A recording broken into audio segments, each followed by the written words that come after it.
Oke, kita lanjut ke video selanjutnya. Nah, kita ke chapter 5 terkait dengan fraction and standard form. Nah, fraction itu apa sih? Jadi, a number representing part of a whole number can be written as a common Fourier fraction in the form of A per B, di mana A-nya itu numerator, dan B-nya itu nggak boleh 0, dan B-nya itu denominator. Ada penjelasannya kenapa A per B, di mana B-nya itu nggak boleh 0, karena ini akan menjadikan hasil yang tidak terdefinisi gitu. Misal pembilangnya atau numeratornya 1 dan denominatornya 0 gitu. Kamu bayangin aja 1 dibagi 0 tuh kayak 1 dibagi nggak ada gitu. 1 dibagi nggak ada, tapi tuh 0 tuh bukan nggak ada gitu, jadi 0 gitu. 1 dibagi ini jadi kan jadi tidak terdefinisi gitu, makanya B-nya ini nggak boleh 0 sini. Karena akan membingungkan nanti. 1 dibagi 0 gitu, 1 dibagi nggak dibagi gitu. Misalnya simbolnya ini tak terdefinisi, undefined biasanya. Dan untuk fraction, equivalent fraction, jadi if both the numerator and denominator are multiplied by or divided, jadi multiplied or divided by the same number, the new fraction still represent the same amount. Contohnya kak, yang gampang aja, misal setengah. Kita kan punya gambar setengah, misal lingkaran kan, kita bagi jadi 2 aja kan. Nah setengah, kalau semisal equivalent formnya itu kita sama-sama kali 2, sama-sama kali 2, sebenarnya bebas sih, asalkan multiplied-nya itu by the same number keduanya, di numerator sama denominatornya. Nah kalau kayak gini kan jadinya 2 per 4. Nah 2 per 4 kan sama aja kan, kalau kita bagi di sini, ini salah setengah nih kita arsir di sini, terus kita bikin lagi, kita bagi 4, di sini kan 2 kan, 2 per 4 kan sama aja kan, still represent the same amount gitu. Jadi walaupun angkanya beda, tapi kandungannya masih sama gitu. Sama aja halnya kayak ini kan perkalian kan. Aku kasih contoh lagi, misal 10 per 20. Kan kalau digambarkan bakal banyak tuh kan 10. Nah, equivalent formnya itu gimana sih gitu. Kamu sama-sama bagi aja. Bagi 2 boleh, bagi 5 boleh, asalkan keduanya itu bisa dibagi gitu. Kalau bagi 4 bisa nggak gitu. Bagi 4 bisanya di 20, tapi kan 10 nggak bisa kan. Makanya kita nggak boleh bagi 4 gitu. Ya misal bagi 2 jadinya kan 5 per 10. Nah ini equivalent form juga gitu. Now the fraction is now expressed in its simplest form, sometimes called the lowest term. So simplifying a fraction means approximate it using the lowest possible terms. Kalau kamu nanti disuruh simplify, berarti kamu harus pentokin sampai pecahan yang terkecil. Contohnya di sini nih, 5 per 10 kan not the smallest kan, not the lowest term kan gitu. Not the lowest term. Maka dari itu kita harus bagi lagi nih. Sama-sama bisa dibagi 5 kan di sini. Nah, makanya 1 per 2. Nah, ini merupakan simplify-nya. Jadi ini simplify-nya. Jadi dia simplest form. Atau ya lowest term lah gitu. Ini kalau disuruh gitu. Nah, lanjut kalau equivalent fraction gitu aja sih. Nah, ini operasi dengan operational fraction. Awalnya dulu bukan pakai penjumlahan dan pengurangan, tapi pakai perkalian. Nah, ketika multiplying two or more fraction together, multiply the numerators and then multiply the denominators. Jadi, atasnya dulu, baru yang bawahnya. Misal di soal, kamu disuruh kalikan 1 per 2 dikalikan dengan 3 per misal 5. Berarti itu, kamu kali dulu yang atas. 1 kali 3 per 2 kali 5. Nah, nanti ketemu hasilnya, yaitu 3/10. Jadi, pembilangnya dulu, numeratornya dulu, baru denominatornya. Gitu. Ingat-ingat ya, Wira. Beda dengan penjumlahan multiplication itu. Nah, di sini nih, penjumlahan addition sama subtraction. Keduanya konsepnya sama. To add or subtract fraction which are the same type. They have same denominator. Nah, ini kalau bawahnya sama, penjemputnya sama. Kalau denominatornya sama, langsung ditambahin. Contoh, 3/5 ditambah 1/5. Kan bisa kita lihat kan, ini tambah. Denominatornya atau bawahnya sama. Nah, berarti dia tetap 5. Nah, kalau sama, kita langsung atasnya kita langsung tambahkan aja gitu. 4/5 atau 3/5 dikurang 2/5. Nah, ini sama, denominatornya sama kan, 5 baru kamu kurang 3 kurang 2 itu 1 gitu. Nah, if the fraction have different denominator, use equivalent fraction to make the fraction of common denominators. Jadi ini kalau beda, misal apa ya, 1/2 kurang 1/4. Nah, karena beda, nah kamu bisa pakai yang tadi equivalent fraction. Equivalentnya fraction 2 itu kan berarti kan keempat dikali 2 kan. Nah, ini sama-sama bisa dikali 2. Jadi 1/2 kali 2 kali 2 itu kan sama dengan 2/4. Nah, makanya ini equivalent fraction ya. Jadinya 2/4 kurang 1/4. Nah, itu sama dengan 1/4 gitu. Atau ya pakai KPK mungkin, kelipatan yang biasanya kita tahu. KPK itu ada 4 kan, 4 juga gitu. Makanya di sini bisa 4 gitu. Nah, ini kalau multiply perkalian langsung dikali, dan ya langsung dikali aja, nggak usah pakai nyari ekivalennya atau apa gitu. Nah, kalau yang penjumlahan dan pengurangan, kalau penyebutnya ya denominator sama, kamu langsung operasikan atasnya. Tapi kalau denominator beda, kamu cari dulu equivalent formnya dari denominator itu, baru nanti kamu operasikan atasnya gitu.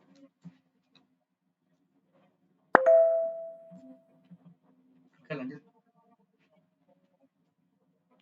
Oh, ini ketinggalan ini.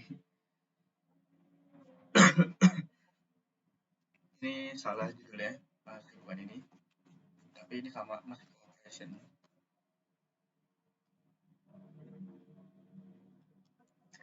Reciprocal of fraction. Reciprocal of any fraction can be obtained by swapping the numerator and the denominator. Ini tuh kebalikan. Kebalikan dari 3/4 ya 4/3 gitu. Fungsinya ini apa? Nah, ini nanti ada di division fungsinya. Pembagian itu tuh, to divide a fraction by another fraction, multiply the first fraction by the reciprocal of the second fraction. Gimana artinya kali gitu? Gini, misal kamu tahu ada kasih soal 2/5 dibagi dengan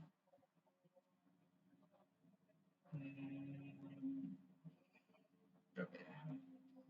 Dibagi dengan 4/7. Nah, ini kan pembagian kan, division kan. Itu tuh sama aja pakai perkalian. Jadi ya 2/5 dikali kebalikannya dari second fraction ini. Kebalikannya kan 7/4. Nah, maka 7/4 ini baru deh kamu kali 14/20. Ini baru hasilnya gitu. Hasilnya divisionnya itu. Nah, itu aja sih sebenarnya untuk operation di fraction ini. Nah, mungkin aku kasih tahu lagi aja deh, sama tips-tips yang dulu kita pernah kita belajar juga nih. Misal ini kan 2/5 Ini juga tipsnya sama nih. Atau kamu langsung bikin pecahan gitu, 4/7. Nah, konsepnya kan sama kan? Yang bawah ketemu yang atas ini, yang bawahnya ini ke bawah gitu. Bawahnya yang atas itu ke bawah, bawah. Bawahnya yang bawah itu ke atas yang atas. Gini. Sehingga akan menghasilkan 2 kali 7 per 4 kali 5. Nanti kan hasilnya sama kan? 14/20 gitu. Atau contoh kalau misal satu aja nih, gimana nih kalau cuma satu? Semisal 2/5 dibagi 2. Nah, ini ada dua cara nih. Yang pertama, 2/5 kita bagi 2 itu kan dia pecahannya 2/1. Ya kan? Nah, maka 2/5 kita kalikan dengan balikan yang 1/2 sama dengan 2/10. Atau mau pakai cara ini juga bisa, 2/5 per 2. Nah, karena dia cuma satu doang gitu, ya udah 5-nya langsung ke bawah gitu. Jadi dia mengalah. Jadi 2/5 kali 2, 2/10, sama aja gitu. Ini cuma cara lain aja. Perspektif lain aja sih sebenarnya cara yang sama. Oke, ini juga masih salah. Mereka dapat judulnya fraction with decimal. When the numerator or the denominator of even both of us are to whole number, then to express this fraction in their simplest form, make sure both the numerator and denominator are converted to an integer by finding the equivalent fraction. Check the equivalent fraction has been simplified. Nah, ini nanti kalau pecahannya dari desimal. Misal 0,2/4. Itu sama kayak tadi. Kamu nyatain dulu 0,2 kan 2/10/4. Ini tuh kalau bisa kamu kecilin dulu, convert dulu ke simple. Berarti kan dibagi 2 kan. 1/5/4. Nah, ini nanti 1/5-nya turun ke bawah kan, jadi 5 kali 4. Sama dengan 1/20 gitu. Ini fraction with decimal. Nah, kita masuk ke percentage. Sebenarnya sama juga konsepnya, cuma ada persennya di sini. Percentage is a fraction with a denominator of 100 gitu. Contohnya, misal di sini percentage itu kan ada 20% kan. Nah, disimbolkan dalam pecahan itu denominatornya auto 100 gitu. Jadi ya 20/100. Simbolnya percentage itu kan persen. Nah, persen bisa di-convert ke desimal by dividing 100. The digits move 2 places to the right. Misal, di sini kan ada 20%. Kamu mau jadiin ke desimal, berarti kan 20/100. Move 2 places to the right. Ya, ini biasa aja set. Nah, jadinya 0,2 gitu. Jadi digitnya tuh jadi mundur gitu. Terus a decimal can be converted to a percentage by multiplying by 100 gitu. Jadi desimal sama pecahan kalau diubah ke persen itu sama-sama dikali 100. Misal di sini adalah 0,7 mau jadi persen, berarti kita kalikan 100. 0,7 kali 100 sama dengan 7 apa? 70%. Pecahan juga nih. Misal pecahannya maunya 2/5. Mau jadi persen berarti berapa nih? 2/5 kali 100 sama dengan berapa? Kalau mau ini 200/5 sama dengan 40%. Gitu caranya. Percentage nih. Finding one number as a percentage of another. Jadi ini misal contohnya kamu cuma dikasih tahu doang nih, express 20 dari 50 as a percentage. Ini tuh kayak kamu nyari kira-kira, ini kalau contoh lain, contoh ini dulu deh. 20 itu berapa persennya 50 gitu kalau dihitungnya.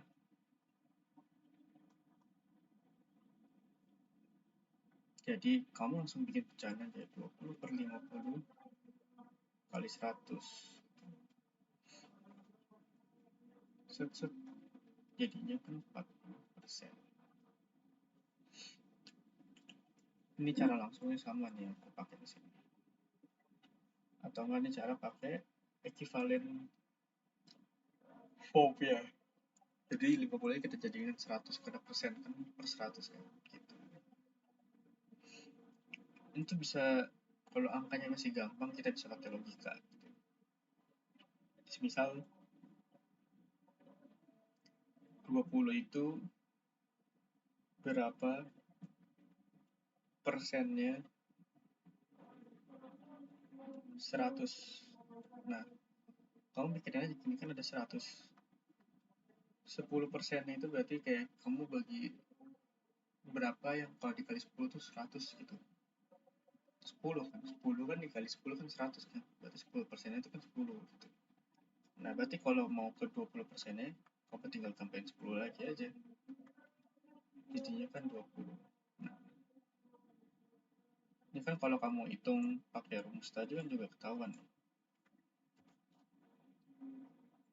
Kalau mau pakai hitung berarti kan 20 per 100 kali 2 kali 100. Jadinya kan 20% juga. Sama. Jadi mau cara yang apa aja gitu sebenarnya gampang. Tapi kalau aku lebih enak pakai logika sih, soalnya kadang kan hitung-hitungannya enggak ini. Nah, percentage untuk menghitung increase dan decrease suatu nilai. Pertama kamu cari dulu nih perbedaannya tuh dari dua angka tuh berapa. Ini biasanya ada di soal. Lalu buat nyari persen increase-nya itu peningkatannya berapa atau perbedaannya berapa selisihnya sama angka original dikali 100. Nah, di sini perlu kita kasih tahu nih, perlu kamu perhatikan juga. Kalau jawabannya itu negatif, berarti ya lawan increase kan berarti decrease. Berarti persentasenya ini membicarakan tentang penurunan gitu. Nah, ini contohnya nih. Jadi ada satu toko di mana dia simpan 144 box dan dijual 44. Nah, dijual kan berarti kan berkurang kan. What is the percent change of its chocolate candy inventory? Jadi kayak berapa persen sih 44 itu dari 144 gitu. Jadi persen increase yaitu 144 kurang 44 per totalnya berapa, originalnya 144 kali 100. Nah, nanti ketemu di sini negatif nih. Berarti dia bukan increase tapi decrease, yaitu penurunan. Nah, sesimpel ini aja sih persentasenya itu. Nah, kalau ini standard form. Standard form itu bentuk lain yang lebih simple. Nah, ini kalau di angka biasa, kan kalau kita melihat ini kan ribet banget kan ya. Kayak nolnya banyak banget nih, kita ngitungin nggak ada tanda titiknya atau komanya. Nah, standard form itu gunanya untuk itu, untuk mengefisiensikan angka yang tertulis gitu.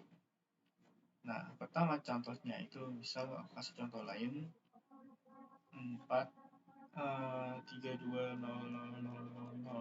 Nah, ini kok betul masih bisa dihitung kan? 6 gitu. Nah, pertama kamu lihat dulu angka pertamanya apa? Angka pertamanya kan 4 kan. Nah, 4 terus kamu kasih koma langsung, koma 32. Nah, komanya itu sampai angka yang selain nolnya aja gitu. Baru deh dikali 10 pangkat berapa gitu. Kalau dicontoh di sini nolnya ada berapa nih? 1, 2, 3, 4, 5, 6, 7, 8. Kenapa 10-nya pangkat 10 gitu? Sementara nolnya ada 8. Nah, di sini tambah 2-nya itu dari ini. Jadi biar pas dikali ini dia komanya langsung hilang gitu. Makanya 4,32 ini itu bukan 10 pangkat 6, Tapi 10 pangkat 6 kita tambahkan dengan 2 karena komanya di sini, itu sama dengan 4.32 kali 10 pangkat 8. Ini standar formnya dari angka yang biasa gitu. Nah, kalau decimal numbers di standard form, kalau tadi kan angka biasa jadi standard form. Nah, ini kalau angka decimal jadi standard formnya. Kasih contoh lagi, misal di sini udah ada angkanya sebenarnya 0,0042. Yang pertama kamu mentokin dulu nih. Dari 0,000 ini ada apa nih? Oh, ada 4. Terus baru sebelahnya ada berapa nih aja nih? Nah, baru ini komanya. Jadi kebalikannya gitu. Nah, dikali bedanya kalau koma itu pangkatnya negatif gitu. Di sini kan nolnya ada 2 nih. Jadi kan min 2, kamu tambah lagi biar makin ke sana. Kan tadi kita udah ngambil 2 angka ini kan. Makanya ini lagi 2 lagi. Kurang lagi 2 lagi. Jadi makanya 4,2 kali 10 pangkat min 4. Nah, kalau di sini contohnya kita jelasin. 0,17 itu kan ada berapa angka di belakang koma nih? 1, 2, 3, 4, 5, 6, 7 gitu. Nah, di sini kita masukin 1 nih, 1,7. Jadi 1,7. Nah, dikalinya 10 pangkat min 6 at decimal here decimal point shift 1 place to right kan. Jadinya ada 1, 2, 3, 4, 5, 6. Nah, makanya kali 10 pangkat min 6. Dan di sini juga kayak aku ada salah nih. Tadi aku ngambil 4,2 di sini kan, set gitu. Maka jadi 1, 2, 3. Nah, harusnya ini langsung aja.